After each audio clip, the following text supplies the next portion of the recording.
All right, everybody, welcome in to Average Joe Sports Talk. It's our weekly high school preview. I'm honored today to have three very good players from the area in. During this Ohatchee game, we're fixing to break down Ohatchee and Leeds. We have Mr. Dominic Thomas. Dominic, you guys coming off a massive win. The first time, you guys had an opponent that you really had to get laser focused for, that you knew was putting up about 50 points a game themselves, and you guys actually held them to 21, and those points came, kind of late as 56-21 win over Westbrook. Talk about your mindsets going into that Westbrook game, something that you've seen on film, both offensively and defensively. We had a great mindset. We focused really, really hard in practice, and we just knew everything they were doing. So when Coach Martin would break something down for you and it happened in front of you, you was ready for it. Mm-hmm. So I noticed you guys actually jumped out really early, and I know you scored on your first drive and then scored again. And it started turning real fast. Is that something Coach Martin really speaks about, is getting out to a fast start? He talks about setting the tone, taking care of business early. Now, have you got to watch film on Leeds yet? Yes. Did you watch some of their Lincoln game they come off of? I watched that on FNN. What did you see? What did you see on Leeds that kind of jumped out at you? I know they're 1-3, but they're actually a pretty good football team to be 1-3. They're running back pretty fast, and they put a receiver at quarterback and let him run it a little bit. So that's off last week, getting ready for you guys. David, so you was at the game. Talk about what you seen, X's and O's wide from the sidelines when we were checking it out. Oh, well, I mean, it's a very similar lineup to what we saw the week 4 and 5. It's a very similar setup to what they've got. And when you've got a guy with this guy's skill set back here in the backfield, that's scary enough. And then he's got about 6-7 big uglies up there in front of him. It's got him not even being touched sometimes 7-8 yards down the field. And that's even scarier because it'll be tough to catch this guy from the line of scrimmage. But if you're catching him downfield, that's going to be tough to catch up with. So, they're going to give you a numbers problem no matter how you line up against them on offense. You're going to have a numbers problem with how you're going to be able to get a tackler to the ball. And when you're having a guy like this dancing around and with the straight speed he's got, it's going to be hard to catch. This season's been pretty miraculous for you guys. You guys have actually outscored your opponents 208-52, currently ranked third in the state. How you got to keep that focus? And, I mean, there's something and one thing Coach Martin talked to us about is you being a leader, but you're actually the hardest worker in there as well. And it kind of helps trickle that down. Have you seen that in the weight room and other places? Yeah, I always try to lead by example. So. I noticed, you guys played Lincoln this week. When is your guys' off week coming up? After West End, I think. It is? Yeah. Okay, that's not. But you're pretty injury-free, though. Ohatchee, isn't it? Mm-hmm. All right, well, Dominique, appreciate you sitting in with us, man. Thank you. All right, everybody, welcome in to our next game. We have Etowah versus Fort Payne this week. Today it's going to be the biggest test for Etowah, I think, without a doubt. Etowah coming off a very, very tough game. Actually got surprised by the score. It was actually 56-32, and I say that, with all due respect to Southside, because Etowah has really been playing very, very good on both sides of the ball. This week's a little bit different team, though. It's Fort Payne. They're coming off an off week, just like Southside was coming off an off week before they played you guys. They're 4-0. What have you seen from them on film that's jumped out at you? They're very tough, well coached. They're disciplined, and they're going to come and hit us in the mouth. It's homecoming week, so they're going to come and try to take our undefeated season away. Nah, we can't have that. That's right. Now, you guys specifically have to be lasered in this week, because I'm going to be honest with you, if they get to the 40-yard line, they're getting points on the board. I mean, that guy's you're friends with McPherson, correct? Yes, sir. So you can't let that guy go loony on y'all, man. No. Jay, offensively last week, tell me what you seen. I know it was very tough coming out of halftime. What was it, 21-19? Yeah. Halftime score? Yeah, 21-19. They came out in the second half, and they really went to the ground, because in the first half they had, I think, rushing was they had 40. We had 40 yards rushing in the first half. And second half, that's one thing Coach Holliday, I could tell watching it, was he wanted to really ground and pound. And they did too. We went from having 40 to 50 yards to having 140 for the game. So we really ran the ball really good. And Brady, had another big game. His first half was immaculate. Yeah, he was 14 of 18, 360 yards and 5 touchdowns. So he had a really big game. Another efficient. player that also had another big game was Ollie Finch. Ollie had 6 catches for 212 yards. And 212? Yeah, and 3 touchdowns. That's nasty. And Nana did too. He had 7 receptions, 118 and 1 touchdown as well. That's nasty. Trent went out at the end of the first half. Yeah, there in the second quarter, so it was big that Nana and Ollie stepped up, took a hold of the wheel and gutted the game out. And you got to give a lot of credit to the defense as well. Yeah, I got something to say about that. Because him, Trevor Gladden, all of them jokers, second half it was shut down. Like Southside couldn't get nothing going. It was just locked down from then on out. Because I mean. I can't say that. Never mind. I want to say something. Let me say this. Something I noticed, Dobbs, you specifically. In the first half, they were running some stuff they hadn't showed on film, correct? Yes, sir. And at halftime, you guys came in, Coach Pierce and Coach Holiday come in and did some adjusting. Y'all only gave up 84 yards total in the second half. Yes, sir. What did y'all see? Or what kind of changes did y'all make at halftime of the game? Well, we had a good, plan over the whole game, but we came in on focus. And they came and hit us in our mouth, and we had to readjust come second half. And when we did, we made a stop, and we went on with it. I know if anybody had some big shoes to fill, the two All-State linebackers last year with Jaron Wright and Carter Dingler. I mean, them guys had 300 tackles combined. That's huge. You guys are playing a huge role in that, man. And we talked to Toby about this. A lot of people doubted that y'all be good this year, but y'all proved them wrong, man. Yes, sir. I give you props on that one. Mr. Dobbs, appreciate you sitting in with us. Appreciate it. Thank you. All right, everybody. Next, we got Mr. Tillery in from Collinsville. You're actually getting recruited, too. I know that. Yes, sir. Before we start talking about the season, who all have you gotten letters from that's been looking at you? I've had a couple visits to UNA over the summer, and last week, me and Caleb and a couple other guys got to go to JSU and That's pretty good. visit them, and then an NAI out of Missouri, Culver Stockton College. That was my first offer, well, only offer right now, but there's a few others. How big are you exactly? 6'5", 290. We're going to start calling him Mr. Tillery. We're going to change that around. It's Mr. Tillery from here on out.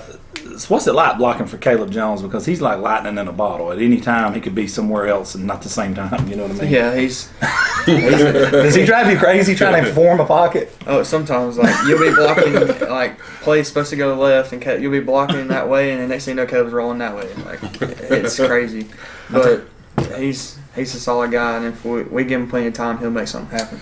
Absolutely. So, you guys suffered a loss earlier in the year to 5. What was the mindset coming out of that game? Because I'm telling you right now, you guys sure did rebound. What, 60-6? 67, I think. 67. Like Okay. that. It was a big one. So talk about the mindset coming out of that game, and then how you guys jumped right back and focused like you did, and come out with a big win. Well, I mean, we went in the 5th game knowing it was a bit tough game, and coming out with a loss was tough. But we knew we had to focus in next week, and the coaches were on us all about it. Otters, they're that team that you never know what they're going to come out playing, because That's right. they're just trying to make a playoff spot right now. Now, for those watching this that don't know Coach Willingham, talk about his personality a little bit and how fun he is to play for. He's a fired up man. Dude, he is the real deal. He's always pretty wild. He's always yelling, screaming. And goofing around a lot too. It's just him. He That's how has a personality, man. He is he's built for TV, really. You've been around him. You've seen how fiery he was. Yeah. Man, talk about when the atmosphere of the Collinsville fans and just in general how they behind this being the 100th year of football for them. Man, it's the response from Collinsville has been great. Just the videos we've done. I mean, they have taken off. They've been shared and retweeted and shared on Facebook. Just I don't know how many times, but the fans up there are very passionate about their football, and they're very proud of their tradition in Collinsville. And you could tell in the stands at the Fife game how pumped up they were. The student section for Collinsville was fantastic. I mean, so they're very proud of their football team, and they have a reason to be proud of those guys. Absolutely. Them, Fife, and Ohatchee, I think, the 3 best teams in 2A, and they're right here local. That's awesome. Yeah. Before I let you go, man, I want you to talk to us about a personal goal this season and a team goal this season. A team goal, obviously, we want to try to play 15 weeks, but as an out, so win out the rest of the season, and then just keep getting better every week. Because I know it's going to be tough in the playoffs. Do you go hunting and fishing with Caleb?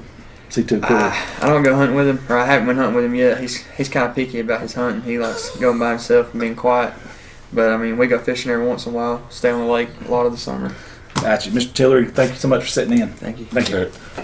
All right, we're back in. This next game we're going to talk about is Hoax Bluff and Glencoe. Hoax Bluff coming off another bad loss. This one, 21-0. I don't know how long it's been since Hoax Bluff's been shut out. At home, too, correct? Mm-hmm. That's the bad news. And just like Coach Coach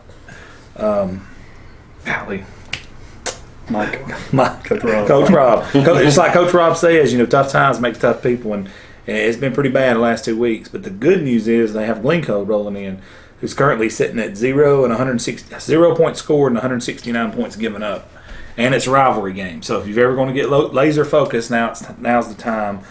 What, in your opinion, does Hoax Bluff have to do to get out of this funk they're in offensively? Well, there is when you have 2 weeks like this, it can be a combination of things. It can be something that's going on in your own house there, something that's going on with your guys' focus. Maybe guys are zoned out a little bit right now in the middle of the season. Or it can be something people have seen on film that you need to make adjustments to. So, it's got to, quite possibly it's a combination of both. But what you got to do is you got to get this laser focus in the locker room, and you've got to go back to work on the practice field and find out, who's not zoned in, who's not doing their job right now, and we got to get everybody on the same page. As far as what people are seeing on film, you can do little tweaks and whatnot because you don't want to change what you do. So Hoax Bluff is a very successful program. They don't have a problem doing what they do. So you obviously don't want to go far from that. But at the same time, people are seeing what you're doing on film and they're able to cut down on some of your success. You may want to make certain changes here and there. Now, I know, Coach Rob probably didn't want to make a whole lot of changes to what he does, but at the same time, when you're in a rut like this, sometimes you're going to do something just a little bit different just to give yourself a little of a roll going forward right here. And, Hoax Bluff still got everything they want in front of them. Everything from winning the region to a home playoff game to everything still in front of them if they can get this straightened out. And I'm very, very positive that Coach Rob's the man to do that. Yeah, I agree with you. Reggie, speaking of Coach Rob and just Hoax Bluff players in general, talk about the grit they got, man. If any group of guys can pull this together, it's them. It's definitely Hoax Bluff. I don't see these guys being down for a long time, and definitely this Glencoe game is an opportunity to right the ship per se, and finish out the season strong, and try to get that first round home playoff because that's this region. I don't think people. I think at the beginning of the season, people saw this region being Hoax Bluff and Jacksonville. But now you got Anniston and Aniana in the mix too. So yeah, that's a tough region. So I think right now their main focus should be finishing the season strong and go for that first round home playoff game because that's going to be key. That's a good point. So Glencoe, and I think this one's is it at Glencoe? I can't remember. Either way, it's a rivalry game. Backyard brawl. Hoax Bluff surely should be favored big in this one, but they need to execute and get out of this funk. Yep. Our next team we're going to talk about is Ashville. They're actually in an open week this week, coming off a big loss last week to Aniana. Is it 34-8? Is that correct? Yeah. Okay. Now, and you were pretty fired up about the game last week, and you said, our guys, if you ever stood up, this is homecoming week. We got them at home. It's time to stick up. And play. Yeah, I said that because mainly because of the opponent we're playing. Aniana has always been a well-coached, fundamentally sound football team. And I said that there were some things that we need to take care of to win the game. We need to cut down, not have any turnovers, eliminate penalties and mental mistakes. And with Aniana coming off the victory over Hoax Bluff 2 weeks ago, I was hoping, and it got misconstrued somehow, that I was saying that Aniana was overlooking Asheville. And that wasn't the case, because we all know Aniana doesn't overlook anybody. But anyway, with that being said, we've got an open date this week, and it's an opportunity for us to. I just had to do that. Sorry. By the way, Hayden lost. Hayden beat Aniana, for those of you that know the inside joke there. But anyway, we need to take care of some injuries because we've got a very, very good Hoax Bluff coming in on October 4th. And they're going to be probably irate and upset because, Coach Rob doesn't lose a lot. No. And they're 1-2 in the region. And they need to beat us to keep that playoff streak or playoff hopes alive, and which I think they will. And I still think that at the end of the day, the region title is going to come down to Jacksonville and Hoax Bluff. Jacksonville, Hoax Bluff? Yeah. Very interesting. Aniana may throw for a wrench or two, because the Jacksonville Aniana game, they still got to play. And that's going to be a. What do you see X's and O's wise that needs to change to get these guys back on board, or do you think it's just an effort standpoint, or what? I think it's a mental standpoint. And one thing too. I mean, we're not as talented as some of the teams we play. Of course, some of the kids who play for Aniana grew up in Ashville, so don't know how that happened. But Aniana, all seriousness, Aniana is a very talented football team. But we just got several things. It's a culture change or a mindset change. Culture change is what I'm looking to say, and it's just going to take a couple of years for it's not going to be done overnight. You're right. And I'm in the coaches meetings and I'm in some of the staff meetings. This team has gotten better, but it's just not making excuses. Just it is what it is. We got 45 players. A lot of teams we're playing has 64 and 60. I think Aniana had maybe close to 70, and that depth will wear on you. I may be wrong. I thought they had 7 now. They may have a little bit less, but they've always got big boys. Yeah. But like I said, Hoax Bluff's got about 64, and it's going to take some time to build that depth. And but like I said, I don't know whether or not we'll make the playoffs, but my hope is we can knock somebody out of the playoffs. I like where your head's at, man. So, because that's the only way that's what's going to happen. Kevin was talking about the mindset and the culture change, and that's the same thing that Coach Smith at Gaza City is dealing with right now. He said that those guys, they haven't been successful, for the last few years, and so they've got that mindset. They're not used to winning. So until they beat somebody they're not supposed to beat. I have to use that, air quotes there, but that's And that's going to happen at because Asheville. of the self-pity. The self-pity, yeah. Yeah. And he's exactly right about that. So it's going to happen at Asheville. Coach Simmons, I've heard a lot of good things about him. He's been successful at other places, so he's going to, they're going to be fine. A little nugget about Coach Simmons. He was at Claris several years ago. He had a star running back by the name of Ronnie Clark. That was one of his kids that he coached. That went on to eventually play University of Alabama. So yeah. Another little funny thing about Coach Simmons, I dropped 25 and 5 on him in a high school basketball game one day. Just throwing it in there. Well, I've seen you too. Seeing the way you're built, and he's built, I could see that. So because he's more of an offensive lineman now. All right, the next team we're going to talk about is Westbrook. They're actually off this week, but it's coming at a good time because they took a bad loss to Ohatchee. And we knew going into that game it was going to be the first, true test that they had. I mean, they played some teams. I think they said the combined record of the teams they had played was like 2-14 or something like that, I think. Yeah. Coming into that game. But when you come off of a 56-21 loss in a game that you thought was going to be a fourth quarter game, very competitive, what's got to change and what's got to turn around and what's that mindset? Well, what your mindset's got to be is it was just one game. It doesn't mean anything about your season. A lot of people will try to put on you that losing that game means that you're not what you thought you were, and that's not your mindset. Your mindset is, okay, that was one game. We're past that. We're moving on now. We're going on to the next game, and obviously your next step is you want another challenge. Now, off week coming at a good point here because you can kind of get together and redraw up some schemes here, and you can get back together as a team. But you're looking forward to that next challenge. You want to prove that was just a myth right there, and that you're ready to go again. And number 6, I can't remember the guy's name. He's a dynamic running back. He actually got hurt in the first series of the game, correct? Yes. That had to change their scheme up some because he's a pretty tough running back. Yeah. It changes what you want to do. Now all of a sudden you're having to look if you had to pass more, where the run's going to go to now because, you're changing types of running backs too as well as I think the second kid, I think is a younger kid. I believe he's a freshman maybe. Yeah. So all of a sudden now that's changing your whole game plan. Yeah. So it's a tough thing to adjust to. I mean, you see that all through football. Anytime somebody gets hurt, especially early on in the football game, it completely, your schedule now is going to squat. So, Kevin, you've watched some Drew Lowe's teams over the years. He can get this thing turned around. Yeah, it's just a situation where they're real tense. You're playing at Ohatchee, they're on the creek bank. I know you like that word there. Creek bank.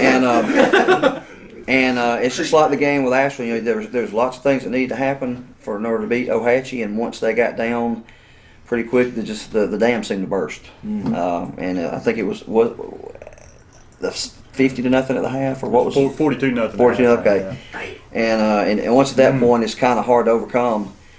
But these guys can still, I think that Westbrook can still finish on a strong note. They're still in contention for. I don't know if they'd be in contention for the region championship, but they could still compete for the number 2 spot. They're like Host Bluff. I mean, at the very worst, you're still looking at the home playoff if you do what you need to do, and that Ohatchee would have to lose twice in order for them. And plus, too, losing Ohatchee by that score, there's no. I mean, 100 other teams have done that. Yeah. The last several years, so it's not an uncommon thing to lose Ohatchee that bad. So. Yeah. But I still believe they can. I think they're off. I think Westbrook is off this week as well. Yeah, they are off, which is good. Yeah, so they need to heal. I understand they got some injuries. They need to get healed up as well. So, so they'll get back on track. All right. Our next team we're going to talk about is going to be Southside.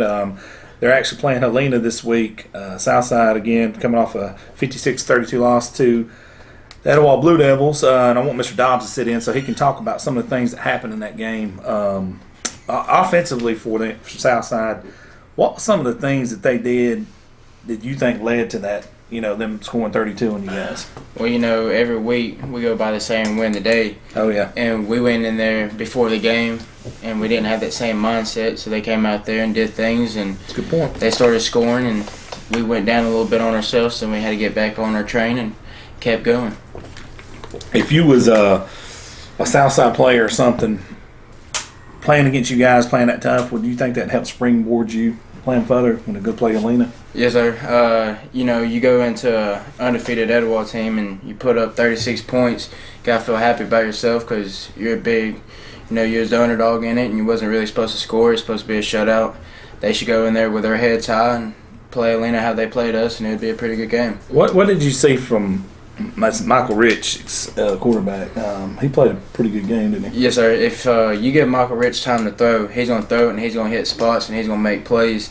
If the run game don't start working, he'll get out the pocket and make plays, and he did that against us twice or 3 times, and he scored 2 or 3 times against us. And he can also run the ball. You keep following the running back and bring pressure on the running back, he's going to keep it himself and run, and he did that against us. And you talked about Rich before.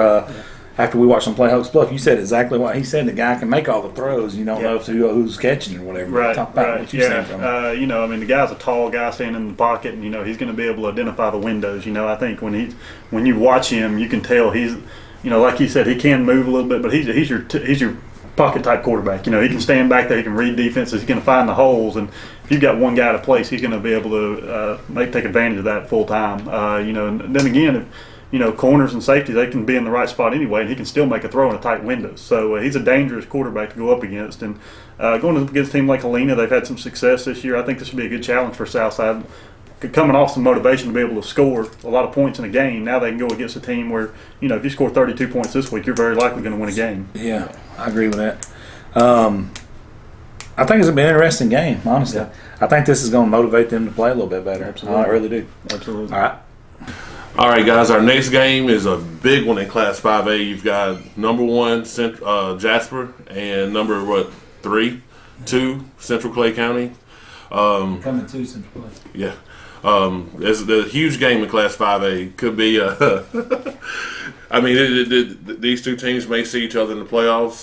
David, you want to talk about what you think about this game?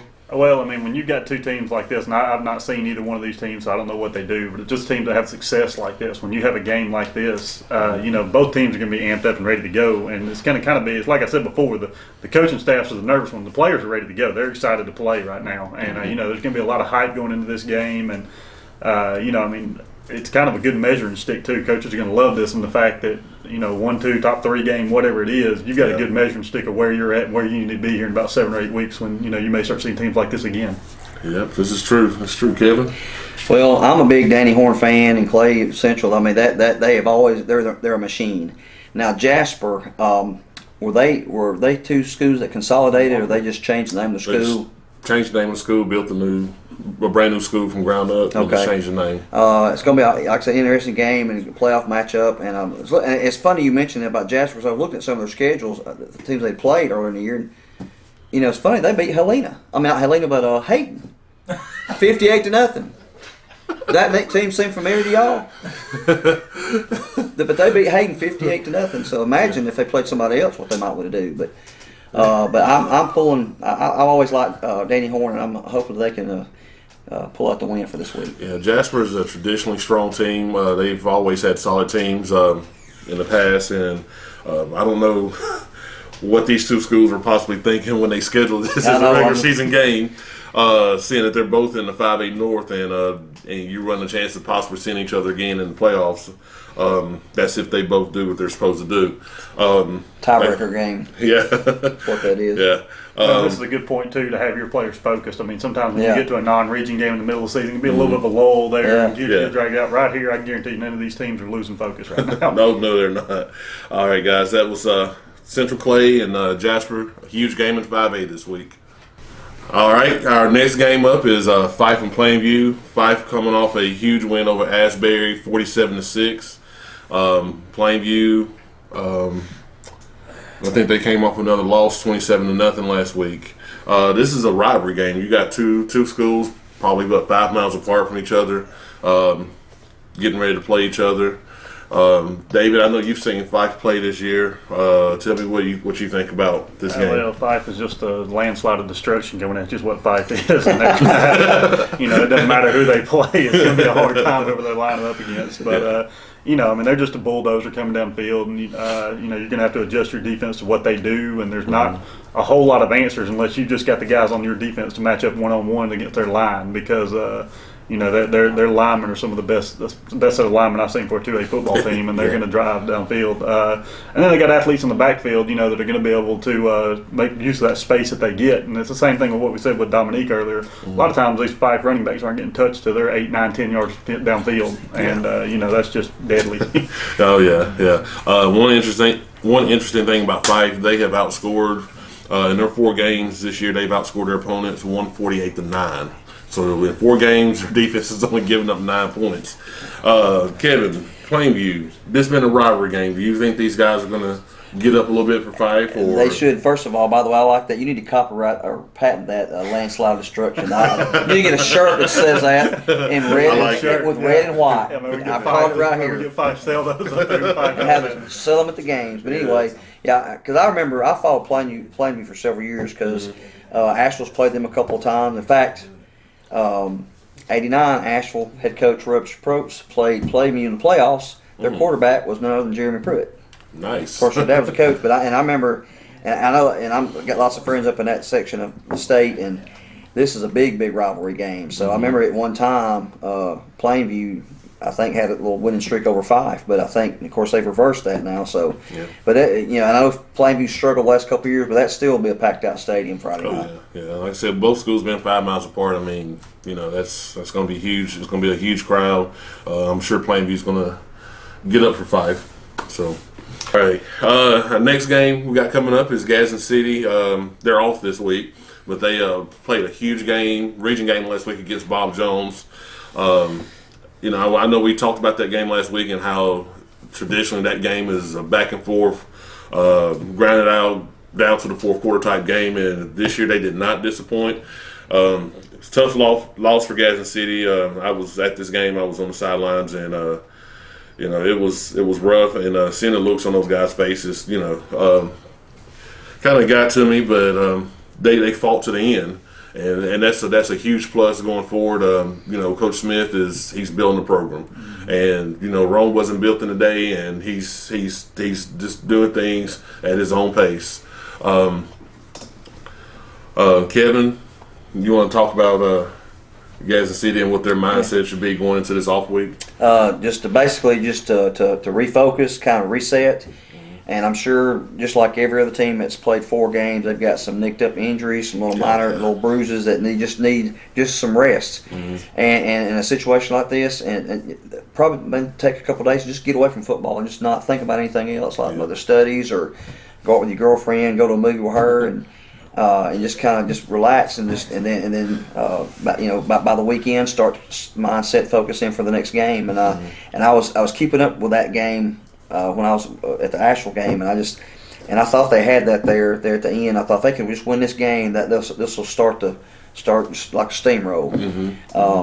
But I know the schedule they got coming up the next several weeks. The harder part of their schedule, I think, has already passed them. So hopefully, still at the same time, you got to take every opponent, every play. You can't take it lightly. You got to just take it the same. So hopefully they can get in there and finish on strong with the last 5 games. Yeah, at this point, every game for them is like a playoff game. Yeah. If they win the rest of the region games, they're still in the playoff hunt. So, and I think that will be a huge step for them going forward and what they're trying to do. Now, who do they play? Is their non-region? Is it Clay Chalkville? Clay Chalk was the last game of the season. So we've got 5 games left, 4 regional, 1 non-region. David, from a coaching standpoint, what are you doing this week? Well, I mean, right now, I think something you said just now is important. The fact that, Coach Smith is having to set a foundation is what he's doing right now. And everybody wants to jump straight 7-3, 8-2. That's what everybody wants, That's just not realistic. You're having to set on the ground level, and what you're starting right now is the work ethic. You want to see the work ethic. You want to see the attitude. You want to see the ability to bounce back, and that's the ground level. Now, the success comes, but that's, a couple of levels up. But right now, you're going to go back and, and I don't know what Coach Smith's mindset is. Sometimes this may be like another training camp week. You're going back and you're going to be able to hit a little bit more in practice. You normally will this week. This will be a week where you can get back to the basics and you're going to go back and work on stuff that you haven't worked on since the first week of training camp. Right. And, it's all about that ground level. You got to start somewhere for the success. And, they can still make this season a successful one. They're not out of the playoffs yet. No, they're not. Make the playoffs this year, you've done your job, and that's a good opportunity for them. And right now is the time to start that. By, like I said, going back to the basics and seeing. And then next week, you've got another full week to get ready for whoever the next opponent is. But I think this is a good spot for them right now to go back, coming off a game where they showed that, they're still fighting. They're still in the game. They're still fighting. So this is an opportunity for them to go back and just, start back over. Yeah. Also, too, I want some optimism for the team. I remember several years ago, there was a Gadsden team from this area, started out 1-5, and they won state championship. It was in '86, yeah. Yep. So, Gadsden Tigers. Yep, under Vince DiLorenzo, and just a few years ago under Matt Scott, Gadsden City started out 1-4, I think, and they ended up making a run to the semifinals of the playoffs and lost to a very good Hoover team in the semifinals. Anything's possible, and Gadsden fans just keep coming out supporting these guys, and A lot of it's about finding an identity too. Sometimes you got to find your identity out there, and now you've got 5 solid days where it's just about you. Yeah, and I think me and Bo discussed that at the game Friday night. They need to find their identity. So and you find out about yourself when your back's against the wall. So yep. All right, guys. So that's going to wrap it up for us.